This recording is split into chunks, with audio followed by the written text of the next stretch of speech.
queridos, tudo bom? Eu sou o pastor Leandro Reis e esse é o nosso canal aqui no YouTube que tem como missão principal abençoar a sua vida, trazendo as transmissões dos nossos cultos, temas da atualidade e hoje estreando um canal especial, na verdade um quadro especial chamado Família 360 Graus. E eu vou já tacar fogo aqui no parquinho, tratando desse assunto, sobre 3 coisas que dificilmente o seu pastor vai falar de púlpito, sobre sexo no casamento.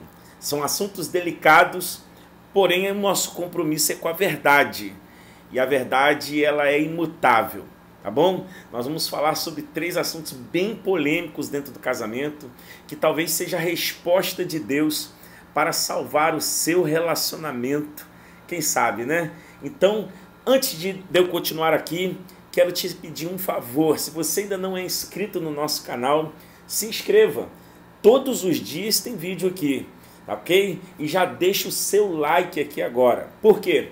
Porque quando você se inscreve e deixa o seu like, o YouTube vai entender que esse canal e esse vídeo é relevante e que mais pessoas precisam acessar esse conteúdo, então ele começa a mostrar esse vídeo para mais pessoas, tá bom? Então vou te dar 3 segundinhos para você deixar o like e se inscrever agora.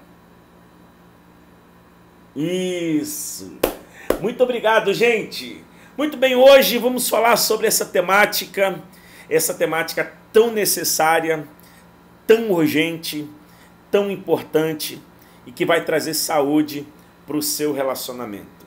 Falar sobre sexo é um tabu para muita gente. E quando se trata de igreja evangélica, esse tabu, pasmem, em pleno 2021, ainda persiste em durar. Como pastor, eu atendo todas as semanas, presencialmente. E pela rede social, no meu Instagram inbox, ainda muito mais pessoas enviam suas dúvidas, e a grande maioria das dúvidas, quando se trata de relacionamento conjugal, está relacionada principalmente a dinheiro e a vida sexual do casal. E existem 3 questões, pelo menos, que raramente um pastor tratará isso de púlpito. Eu, pelo menos, preciso dizer que com 32 anos de convertido, bons pastores já me pastorearam, mas eu nunca vi um pastor tratar sobre isso, nem em conferência, nem em encontro de casais, e muito menos em culto de família. Tá? Eu diria que até que é um assunto proibido para menores de 18 anos. Embora na Igreja Deus Tem Mais nós temos o curso de noivos ministrado pela minha esposa, ela faz questão de ministrar cada noivo da igreja, e tudo isso é tratado, tudo isso é discutido, tudo isso é conversado, quando as dúvidas surgem, inclusive de maneira particular, tá bom? A segunda é a mais difícil, mas vamos começar pela primeira. A primeira mentira, ou melhor, a primeira coisa que dificilmente um pastor vai falar sobre sexo de forma pública, num púlpito, é que casar virgem não é um passaporte para a felicidade conjugal. Vou repetir, casar virgem não é um passaporte para a felicidade conjugal. Ué, pastor, mas então você está incentivando os solteiros a cometerem o pecado da promiscuidade, a fazerem sexo antes do casamento, a eles terem relação sexual, intimidade antes do casamento? É claro que não. Inclusive, a Bíblia prevê que isso é pecado de fornicação, tá? Por outro lado, existe um outro extremo, tá bom? Da hipervalorização da virgindade, da castidade. E aí muitas pessoas que se guardam e devem fazer isso, claro, sobretudo você que já tem um entendimento, que foi criado em berço evangélico, óbvio, você não vai ser um fornicário. Agora, qual é a questão? O que se ensina muitas vezes é que, se guardando, elas terão um passaporte de garantia de que a sua vida conjugal será um mar de rosa. Mentira, isso não é verdade. Primeiro, olha aqui, eu vou te falar, vocês vão começar uma vida conjugal, se você casou virgem, parabéns, mas eu vou te dizer como é que vai funcionar. Vocês vão começar a vida conjugal tendo um sexo de baixa qualidade, como a criança que não sabe andar de bicicleta e começa a andar de bicicleta, como a pessoa que nunca pilotou uma moto e começa a pilotar uma moto, como uma pessoa que nunca pegou um smartphone e pega um smartphone pela primeira vez. Por quê? Porque é uma questão de aprendizado, tá bom? Então não fique pensando você, porque a gente já se deparou com situações como essa, mas eu me guardei e agora a minha vida sexual é uma porcaria. Não, não é que é uma porcaria, é porque você está aprendendo. O marido está aprendendo sobre o corpo e as preferências da sua esposa. A esposa está aprendendo sobre o corpo e as preferências do seu marido. Tá bom? Então você precisa entender isso. Agora, outra verdade também, então eu não tinha o conhecimento da verdade, não casei virgem. Eu não era cristão, eu não era cristã, não casei virgem. Significa que eu vou carregar uma maldição para dentro do meu casamento? Não, você não tinha conhecimento, você não tinha os olhos da revelação, da graça iluminados, você não sabia o que era guardar a sua santidade. E aquilo que foi feito em tempo de ignorância, o Senhor lança no mar do esquecimento e agora você tem uma nova vida. Pastor, mas e eu que tinha consciência da verdade e ainda assim caí no pecado, e ainda assim cometi o deslize, me permiti se deixar levar pela concupiscência da carne e acabei tendo intimidade sexual com a minha noiva ou com a minha namorada, hoje é minha esposa. E aí, somos malditos? Não, aquele que confessa e deixa alcançará misericórdia, tá bom? Agora, eu não posso negar uma verdade. Por que quando a pessoa comete o ato da fornicação, isso aí é uma agressão espiritual, isso é um deslize espiritual? Primeiro porque você está tomando posse antecipada de uma bênção, porque o sexo é uma bênção dentro do casamento. A Bíblia diz que a posse antecipada da bênção acaba redundando em maldição. E qual é a colheita que um casal cristão, por exemplo, vai ter se eles fornicarem? Ainda que se arrependam, fica uma semeadura. Sabe qual é a semeadura? A semeadura da desconfiança. Verdade. Porque ainda que vocês se casem e se consertem diante de Deus, sempre fica aquela pulga atrás da orelha. Será que fulano é fiel a mim? Será que fulana é fiel a mim? Daqui a pouco esse marido, a bateria do celular dele acaba, você não consegue contato com ele, ele não chegou em casa, o diabo, o acusador já vem no seu ouvido. Quem te garante que ele é fiel a você? Quando vocês namoravam, lembra? Que vocês saíam do culto, iam para o motel e mentiam para pai e para mãe? Aí o diabo vai usar isso para trazer perturbação, para trazer desequilíbrio, para vocês brigarem, para trazer dúvida. É a colheita, é a colheita. E para isso vai ter que ser reconstruída uma confiança, reerguido um altar de confiança dentro do casamento, até que essa semeadura da promiscuidade seja anulada na sua vida, tá bom? Então a primeira coisa é isso. Casar virgem não é passaporte de felicidade e nem garantia de que vocês vão ter um sexo maravilhoso logo de cara assim que se casarem, ok? Agora vamos lá para a segunda, que a segunda é forte. Aperta o cinto aí. A segunda coisa que normalmente você não vai ouvir isso aqui de altar, gente, tá? Mas é dito demais, muitas vezes de forma direta ou indireta.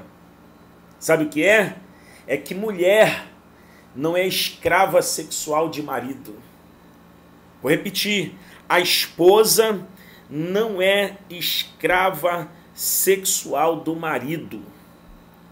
Entenda uma coisa, campeão.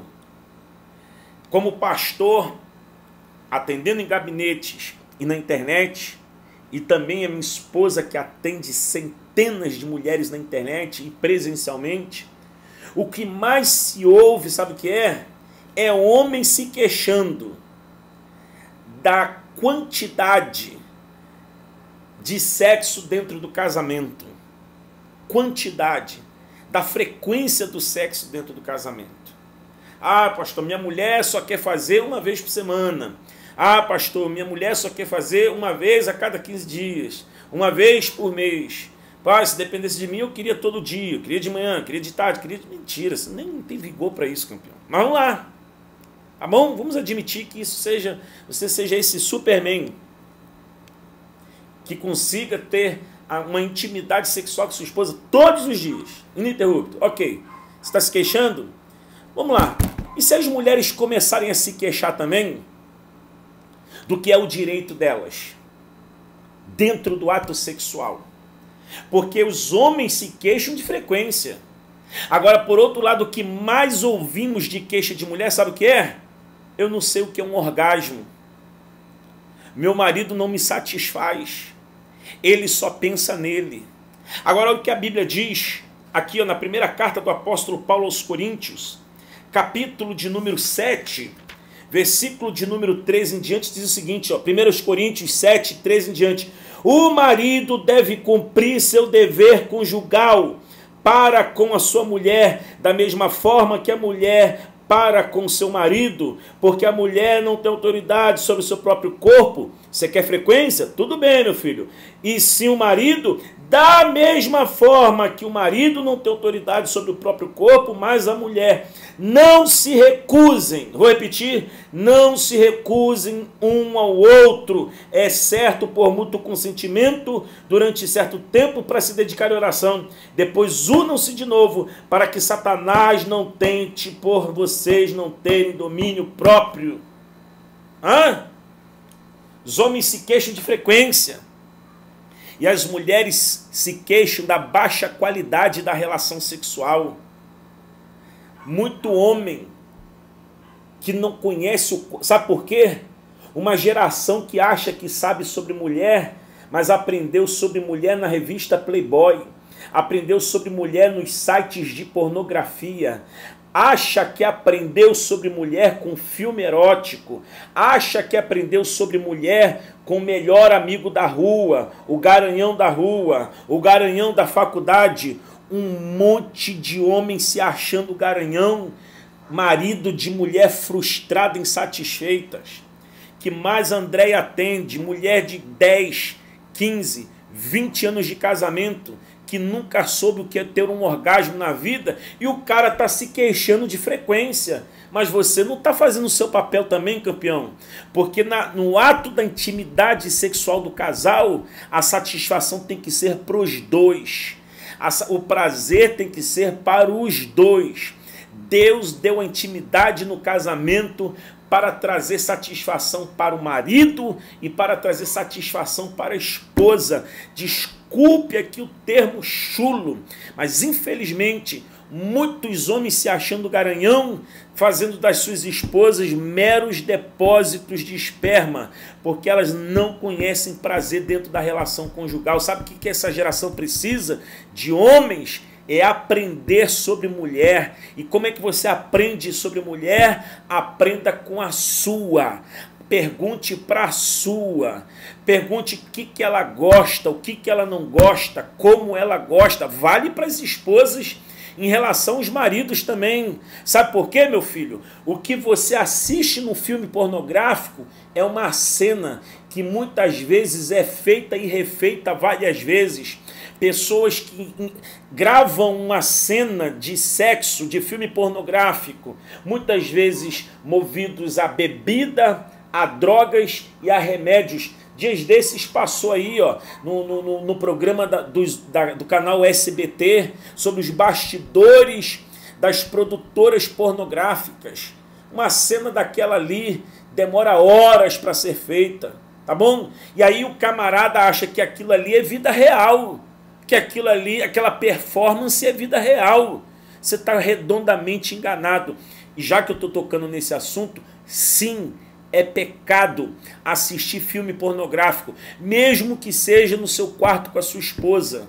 porque muitas vezes aquilo que está acontecendo ali é ato de adultério. É o cara que é casado com a mulher, tendo relações sexuais com a mulher que é casada com outro cara, e eles estão ali, mas são atores trabalhando, não interessa. É adultério, é pecado, não agrada a Deus. Muitas vezes, gente, o casamento está adoecendo porque pessoas estão querendo pegar essas fantasias dos sites pornográficos e trazer para dentro do quarto. Mas a Bíblia diz que o leito do casal deve ser sem máculas, sem mancha, ok? Não pode ser desonrado. E a honra do casamento, no ato da intimidade sexual do casal, se constrói um se voltando para aquilo que é interessante para o outro, um se esforçando em promover o prazer para o outro. E aí Deus se agrada, porque daí então, no casamento, entre marido e mulher, esse leito se torna um altar. É a cena mais próxima de uma intimidade que alguém pode ter em relação a Deus, é o marido e a esposa, que se santificam quando um satisfaz o outro. Então, as igrejas precisam estar preparadas. Os líderes de estrutura de casal precisam estar preparados. Os pastores precisam estar preparados para, no momento em que ouve um marido se queixar da frequência, saber também se ele está cumprindo o papel dele na satisfação sexual da sua esposa. Tá bom? E terceiro, provavelmente você nunca vai ouvir isso aqui. Provavelmente você nunca ouviu isso aqui. É que sexo não é impuro. O sexo no casamento é santo.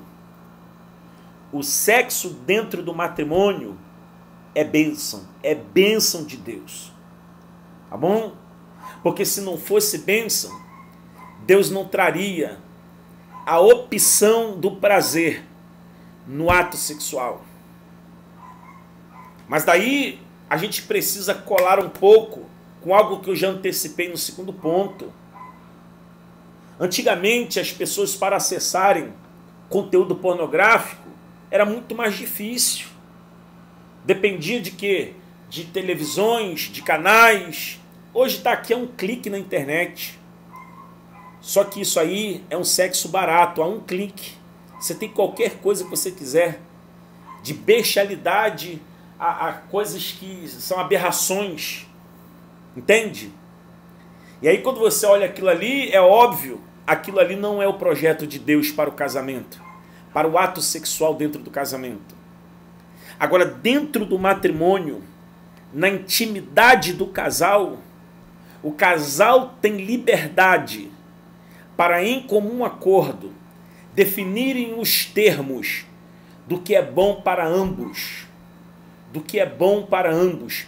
Dia desses, perguntaram para mim, o que só acha da esposa colocar uma fantasia, né? Do marido colocar uma fantasia? Cara, particularmente não vejo problema. O problema é se a condição para o ato da intimidade sexual é estar fantasiado. Porque aí você vai entrar num problema. Qual? Então você não está se relacionando com o cônjuge. Você só tem prazer numa fantasia. Uma hora o cara tem que estar de bombeiro. Outra hora ele tem que estar de homem da caverna. Outra hora ela tem que estar de coelhinho. Outra hora ela tem que estar de tartaruga. Outra hora ele tem que estar de Batman. Então você nunca está se relacionando com o seu marido. Então você nunca está se relacionando com a sua esposa. É sempre necessário trazer um personagem para dentro. Então aí você está tendo um problema dentro da sua intimidade sexual, no seu casamento. Você precisa de ajuda. Agora, se existe a necessidade de vez em quando, uma ocasião, é problema de vocês, nos termos de vocês, do que vocês acham que não afronta a fé, a consciência e a paz do outro. O casal entrou dentro do quarto, está aqui, Paulo falou, o corpo do marido e o corpo da esposa estão ali um para servir o outro, lembrando sempre da ordem, da decência, do que é moral, do que é bom para ambos. mas estão ali para um satisfazer o outro, em amor, em harmonia e em prazer, para a glória de Deus. Vou deixar um bônus aqui, porque eu falei 3, mas vou falar da 4ª coisa. E aqui é um bônus. Que muitos não vão te dizer é que no momento em que o casal tem filho, colocar no filho a desculpa para a frieza sexual do casal é um imbróglio satânico. Repito, é um imbróglio satânico. É um godo satânico. É um sofisma satânico. O que acontece é uma mudança de rotina, porque se tem um filho, entendo. Mas vem cá, o prazer não morreu. E se de repente a libido baixou, de repente é por cansaço. A mulher, sobretudo, que amamenta, fica cuidando da criança.